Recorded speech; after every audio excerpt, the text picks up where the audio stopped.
Chapter 57. Rimuru Pav. Right now, we are about to head outside. After stopping them, I brought both of them to my house and gave them a good scolding. I also told them that I have thought of some punishments for them, but that will not be happening now, they will come later. So, I'll let it slide for now.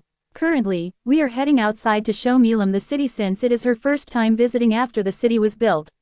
I decided to show her around. With me are Seal and Milam.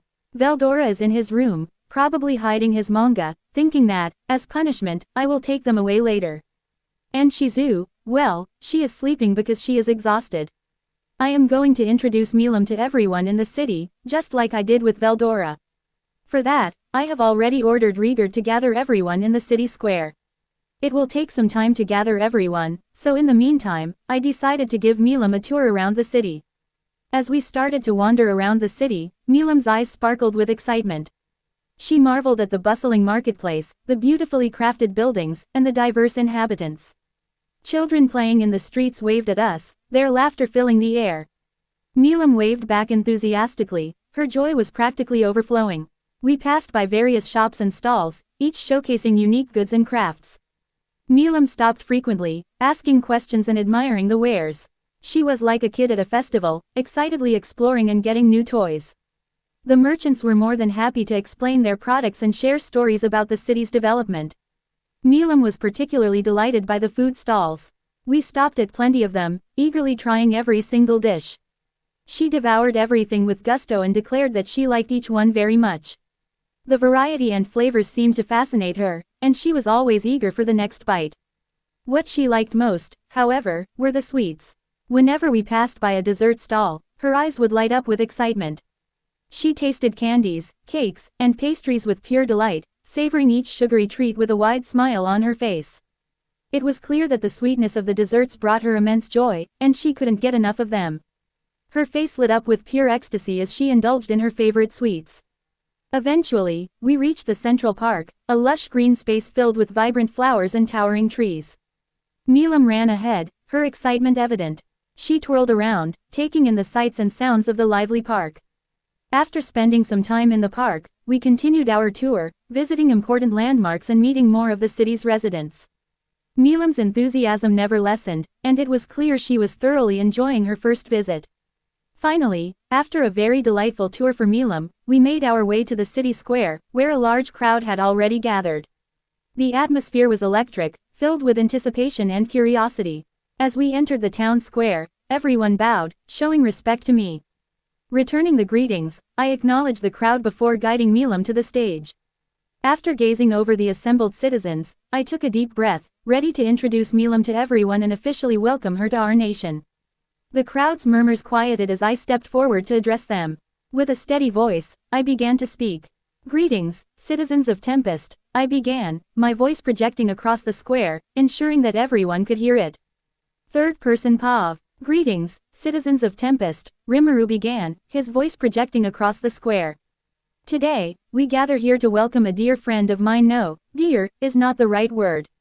Today, we are gathered here to welcome my best friend," Rimuru declared, and the whole crowd's attention shifted to Milam, who stood beside him, radiant with anticipation.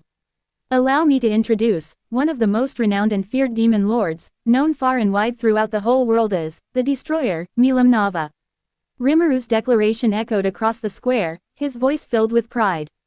However, instead of the expected applause, what followed was complete and utter silence. As the silence lingered, Rimuru took a moment to gauge the crowd's reaction.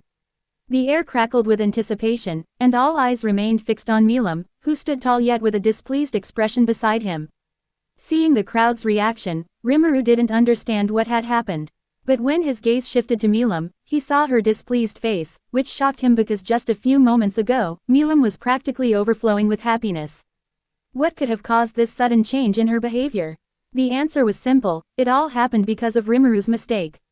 Seeing what was happening and noticing Rimuru's ignorance, Seal just sighed. Meanwhile, Shizu awoke from her slumber and made her way toward the city square where everyone was gathered. She arrived and took a spot beside Seal, asking what had happened. Seal explained everything. Seal told Shizu that they were there to introduce Milam to everyone and officially welcome her to their nation. However, when Rimuru was introducing her, he mentioned that Milam was just his best friend and not his sister, as he had told her 20,000 years ago. Back then, he said they were like brother and sister. This oversight displeased Milam. After hearing this, Shizu sighed and looked toward Rimuru, thinking he needed to correct his mistake as soon as possible. Rimuru, visibly perplexed by Milam's unexpected reaction, tried to understand what had caused her displeasure. As he stood there, trillions of scenarios raced through his mind, each one attempting to pinpoint the reason behind Milam's sudden change in demeanor. In a split second, clarity dawned upon him, revealing the oversight that had led to this situation. At the same time, Shizu approached him, her expression serious yet understanding. "Rimuru, you need to fix this," she whispered urgently. "Remember what you told Milam 20,000 years ago. She sees you as a brother, not just a friend, but more. That's why she's upset." She finished her sentence. He nodded towards her, then turned back to the crowd, raising his hands to regain their attention. The murmurs died down, and all eyes were once again on him and Milam. "My apologies, everyone," Rimuru began, his voice strong and sincere. "It seems I made a mistake. Milam is not just my best friend. She is my sister. We share a bond that goes beyond friendship," he continued. After hearing this, Milam's displeased expression softened slightly, a glimmer of hope returning to her eyes. "I want you all to know that Milam is a part of our family here in Tempest," Rimuru continued. "Please welcome her as you would a member of your own family, with all the respect and love that entails. Treat her just as you treat me, Seal, Shizu, and Veldora." With that, he stepped back and gave the stage to Milam. After his declaration, the crowd responded with enthusiastic applause, louder and more heartfelt than before. The atmosphere in the square shifted, becoming warmer and more inclusive, as the citizens of Tempest understood the significance of Rimuru's words. Milam's face broke into a radiant smile, her previous displeasure completely gone. She stepped forward, waving to the crowd with genuine joy. The citizens' cheers grew even louder, and many of them waved back, their expressions filled with admiration and excitement. "Wahahahaha, foo-ha-ha-ha-ha, I am the one and only Milam Nava. It's a pleasure. Thank you, everyone. I'm so happy to be here and to be a part of this family," Milam declared loudly. The cheers grew even louder, and Rimuru felt a wave of relief wash over him. He turned to Milam, giving her an apologetic nod and a brotherly smile, silently conveying his apology and gratitude. After the introduction of Milam finished, they started to leave the stage. While leaving, Milam leaned closer to Rimuru's ear, her eyes sparkling with mischief. "Oh, Rimuru, you always know how to make things right. But remember, family ties can be complicated. Sometimes, they require a little extra attention, you know," she whispered in his ear with a husky voice, her tone playful yet layered with mischief. Rimuru chuckled nervously, catching the hint in her words but refusing to acknowledge it. What the heck is going on? Why is Milam talking this way? No, in the first place, Milam can't talk this way. She doesn't know this way of talking. Then how? And she doesn't seem to know what she is saying either. Rimuru started to work his brain, trying to understand why Milam was acting like this. "Of course, Milam, I'll make sure to give you all the attention you need," he replied, equally playful. "Looks like you've got your work cut out for you, Rimuru. But don't worry, I'm sure you'll rise to the occasion," Milam teased further, her eyes dancing with mischief. "I'll do my best, Milam. With you by my side, I'm sure everything will turn out just fine," Rimuru grinned, recognizing that the one speaking was Milam but the words were not hers. They seemed to be someone else's, so he decided to play along with an equally mischievous voice. "Don't worry, I'll get back at you." These were Rimuru's thoughts as he ended his little conversation with Milam. He, this is fun, and he also said he will spend more time with me. This advice is the best. I think I'll go and ask for a little more advice, Milam thought to herself, pondering over Rimuru's promise to give her more attention. However, it seems her words didn't quite match her true intentions, and the third party found the situation quite amusing. Together, they walked through the town square, towards the outskirts of the city, to see something breathtaking. As they reached the outskirts of the city near the hill to see the breathtaking view of the sunset, the air around Milam suddenly changed. Without saying a word, she launched herself at Shizu with the speed of light, attempting to land a punch. However, with incredible reflexes, Shizu dodged her punch flawlessly. "What's the meaning of this?" Shizu asked, her voice calm but alert as she maintained her defensive stance. Without saying a single word, Milam attacked again, moving with even greater speed than before. Once again, Shizu managed to dodge the attack without any difficulty. Shizu narrowed her eyes, trying to understand Milam's behavior, but she couldn't figure it out. For the time being, she decided to take a defensive approach. Rimuru, watching this, quickly stepped forward. He understood Milam's intention clearly, but he was concerned for Shizu. "Milam, there's no need for this," he said, his voice filled with concern for both of them. He decided to intervene and stop them right then and there. But as he took a step forward, Seal tightened her grip on his hand, stopping him. Seeing Seal like this, he looked at her for an explanation, but she just gave him a warm smile and said calmly, "Let them be, Master. It will help them grow closer and forge a bond." "Yes, I know, but we both know that this is not the right time and place for this," he replied to her in an equally calm voice. "I know that too, but this will help her grow. Up until now, she had only faced a few people stronger than her, and even in those times, it was organized beforehand. Another point is that neither party has gone all out during those battles, so this sudden, unorganized battle will help her to prepare for sudden battles with strong individuals. We both know that in the future, they all are going to face many strong opponents," Seal replied to him with hard facts, which stopped him from further argument. "Sigh, I guess this will be fine, and knowing Milam, I am sure she will push Shizu to her limits. It will also help Shizu to understand her weaknesses better than what we can tell her. After all, personal experiences are more valuable and helpful than advice," he said, giving in. "Yeah, but I don't think Milam will go that far. After all, it was her who told Milam to do this, and we both know exactly why," Seal said, this time with amusement. After hearing her, he simply nodded, knowing further conversation wasn't necessary, and stepped back to watch the fight. He created a barrier surrounding them with a radius of a few miles, ensuring that no one from the outside would be able to detect or intervene. Meanwhile, Seal created a table and 2 chairs under a nearby tree for them. They both sat down, observing Milam and Shizu while enjoying a cup of tea. After dodging a few more attacks from Milam, Shizu finally looked at Rimuru and Seal for answers. To her surprise, both of them were calmly sitting under the tree, drinking tea. Seeing this, she was momentarily distracted, and Milam took advantage of the opportunity, delivering a powerful punch that sent Shizu crashing into nearby trees. However, Shizu recovered quickly and stood up, ready to face Milam again. If Rimuru and Seal are so calm, then they must be aware of what's happening. "I'll just play along for now," she thought to herself. With these thoughts, she summoned her sword, ready to face Milam. Milam grinned, her eyes flashing with excitement. "That's more like it, Shizu. Show me what you've got," she exclaimed as she lunged at Shizu once more. Shizu parried Milam's attack with her sword, the clash of their energies creating a shockwave that rippled through the air. The two began to exchange blows, each testing the other's strength and skill. Rimuru and Seal watched intently, recognizing the importance of this sudden sparring session. "Milam-chan, you're really giving me a workout," Shizu called out, a hint of amusement in her voice as she blocked another one of Milam's punches. "Good, I wouldn't have it any other way," Milam replied, her tone laced with excitement and a touch of mischief. "Let's see how far you can push me," she said before delivering another powerful kick to Shizu's abdomen. Shizu absorbed the impact, her expression showing determination as she slid back a few feet. She regained her stance and countered with a swift slash of her sword, aiming for Milam's side. Milam dodged gracefully, her movements fluid and precise, showcasing her extraordinary agility and years of experience. Their battle intensified, with Shizu and Milam moving at blinding speeds. Their attacks created shockwaves that echoed throughout the barrier. The ground beneath them trembled with each powerful strike, and the air seemed to hum with the energy of their confrontation. Rimuru and Seal watched from their vantage point, sipping their tea calmly, knowing that this duel was more about forming bonds than causing harm. The sun continued its descent, casting long shadows over the battleground, adding an almost ethereal quality to the scene.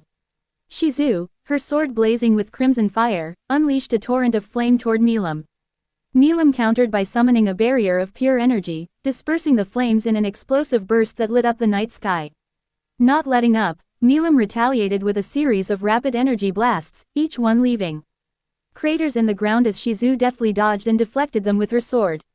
The force of their clash was immense, shaking the very foundations of what remained of the hill. The collision of their released energy was enough to shatter stars and planets into pieces, yet none of it affected the outside world, not even the land beneath them, because of the barrier. The sparking between energies intensified, creating shockwaves that hit the barrier with full force, creating echoed sounds. The rocks and boulders started to turn into dust because of the released energy. Milim, her eyes glowing with battle fervor, darted forward, her fists charged with a tremendous amount of energy. Shizu met her head-on, their collision creating a shockwave that flattened the surrounding terrain, which had now turned into barren land. They grappled for a moment, testing each other's strength, before breaking apart and taking to the sky. Their aerial battle was just a blur. They had long surpassed speeds 10 times faster than the speed of light and were still moving faster with each attack. Milim and Shizu traded blows that sent ripples through space.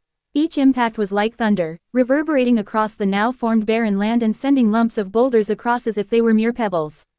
From above, Milim summoned a massive sphere of energy, throwing it down toward Shizu.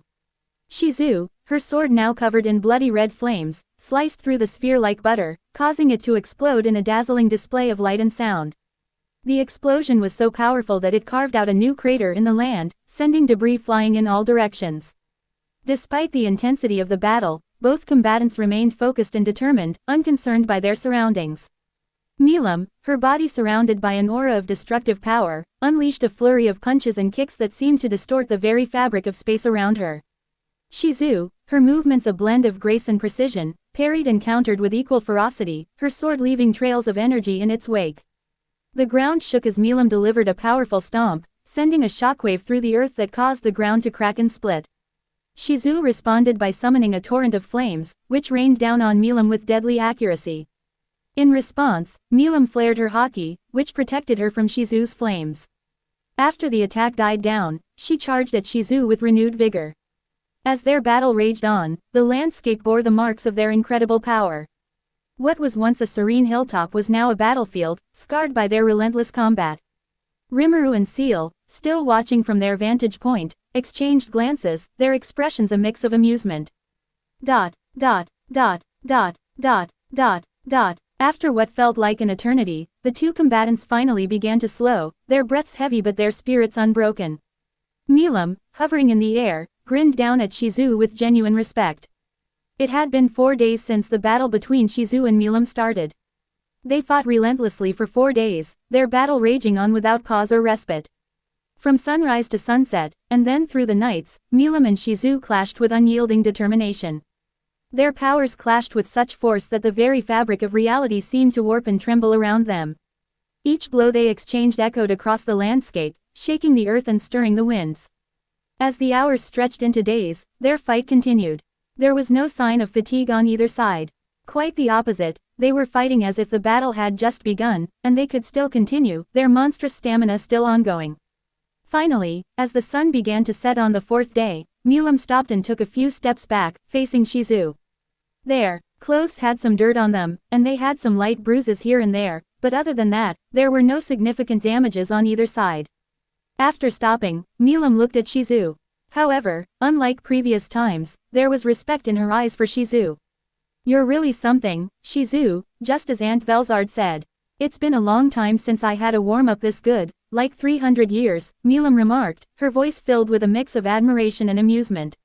It was rare for her to find someone who could match her level of strength and endurance. Shizu, sword still at the ready for attack, nodded in acknowledgement. She had heard tales of Milim's power, but experiencing it firsthand was an entirely different matter. Despite the intensity of their battle, both of them remained surprisingly energetic, fueled by their determination and mutual respect. Neither of them showed any sign of fatigue. "And you, Milim-chan, are every bit as formidable as the legends say," Shizu replied, her tone conveying both respect and readiness for whatever came next. She knew that the battle was far from over. She understood that a being like her and Milim engaging in something like this wasn't a proper battle, but she was hoping that Milim would stop now. Shizu was already pretty exhausted before joining the fight, that she had to take a nap before joining them in the town square. She really didn't want to fight Milim anymore. However, the keyword was hoping, because what Milim said next was far from what she wanted to hear. Milim's eyes gleamed with excitement as she cracked her knuckles, a mischievous grin spreading across her face. "But that doesn't mean this fight is over yet. That was just a warm-up, the real battle is yet to start," she declared, sending a shiver of anticipation down Shizu's spine. To be continued.